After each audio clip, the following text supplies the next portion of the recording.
issues in terms of the ability for states to plan for environmental watering requirements. So through their water resource plans, they need to demonstrate that they're able to meet the SDL.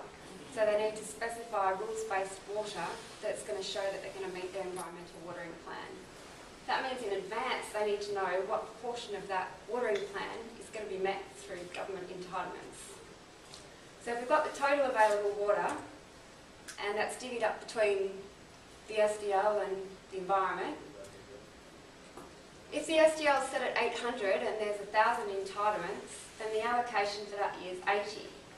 But the government's made the commitment that the environmental entitlements are going to have the same properties, so that means in that year the government's environmental entitlements also have an allocation of 80.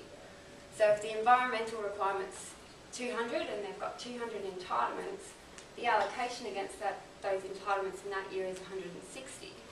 As the state having to provide environmental watering, you'd need 40 of rules-based or plan-based water.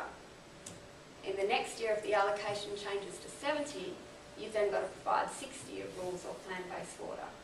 That means the state needs to know in advance what sort of entitlement makeup they're going to have from Commonwealth Environmental Water Holdings to be able to write their water resource plans.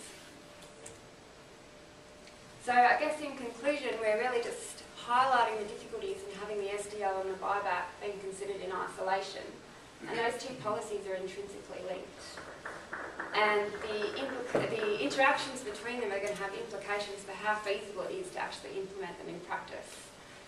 If the buyback sits outside the SDL, then it's primarily a mechanism to ease, it's a one-off adjustment to ease the impact on consumptive users, and ongoing trade between the environment and consumptive users is going to be difficult without complicated accounting mechanisms.